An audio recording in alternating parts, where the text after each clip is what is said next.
Hi everyone, so we're here on quarantine and so I am just going to cook, and what we have to cook is a rice cooker which I brought from home, a wooden spatula. Okay, and what we're going to make today is some basic fried rice. So the rice cooker is hot. I've switched it on for a few minutes and then I've added some cooking oil to it. So yes, as it gets hot, we're just going to start including the vegetables. Okay, so I have a few vegetables here. I have some tomatoes, different colored bell peppers, and some cabbage, and we're just going to keep cooking that. Okay, so what we're going to do is we're going to cook the tomatoes with some salt until they turn a little soft and pasty, and then we're going to add in the other vegetables. Okay, so the tomatoes are cooking, as you can see. Okay, I'm just trying to make them a little mashed, and I've also added some asafoetida powder. I already added that. Okay, and I'm gonna now add some green chilies, some chopped green chilies. Add it depending on how spicy you want your rice to be. And I am now going to add the rest of the vegetables.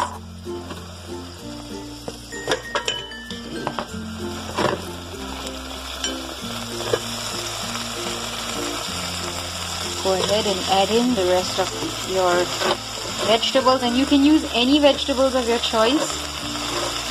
I've used just cabbage, tomatoes and bell peppers. Feel free to add in some beans, some chopped green beans, carrots, whatever you like, zucchini. You could even, add in some potatoes if you like potatoes, because it will just cook along with the rice. And I've just used green chilies, asafoetida and salt to season, and we plan to sizzle some sesame oil at the end. But you could also use chili powder. You could grind in some black pepper or white pepper. Okay, and that will give it a good taste too. So this is a really easy, quick fried rice dish. Yeah, and one of our last steps is we're gonna add in the rice. Okay, so I've already washed the rice and kept it aside, and I'm just going to add that in now. So we are using some basmati rice because it gives an amazing texture and flavor to the dish. Okay, some raw basmati rice which I had kept soaked in some water. So when you soak it for at least 30 minutes in advance, your rice appears even more, long grained and flavorful. So try as much as possible to soak it in advance. Okay. And finally, what we're going to do is add in some water. So for each cup of rice, you can add up to 1.5 to 2 cups of water, depending on how grainy you want your rice to be, how grainy or soft you want your final dish to be. Yeah? So that's about ready. I'm just gonna add some salt here. Forgive me for the poor shooting. I don't have a tripod. I'm just shooting with one hand and cooking with the other now, essentially.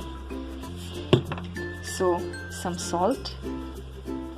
I added some salt earlier to cook down the tomatoes, and now I'm just adding some more for the rice. Yeah. To add some flavor to this, like I said, you could add some black pepper. Another tip is, some of those instant noodle packets that we buy have these taste makers. If you have some of those, you can carry them with you and add them here as well for flavor. Okay, so that's it. essentially. Now what we're gonna do is we're just gonna close the rice cooker. I have the lid here and I'm just gonna close it and allow the rice to cook. Okay, and as soon as it's cooked, what I'm gonna do, it'll take about 15 minutes or so. I'm just gonna add some sesame oil just before serving. Okay, so the light in the rice cooker has moved from cook to warm, which means this dish is now cooked and it's ready. And what we're just gonna do before dishing this out is to just drizzle some sesame oil, as much as you to your taste. Okay, and just give it a stir. Give it a cook stir. You can see that the rice is well cooked. It's fluffy and it's good to serve. Okay, so serve this out. You could have it with some yogurt. You could have it with ketchup or chili sauce. You could add in some more pepper, some soy sauce if you like. But this is how I've done it today. You could also feel free to, in the oil, in the initial part of cooking, you could add a cinnamon stick, a star anise, some cloves, to give it a whole different flavor. So this is just one style of preparing it, but it can be prepared in multiple ways. So thank you very much for watching, and I hope this inspires you to cook. Thank you.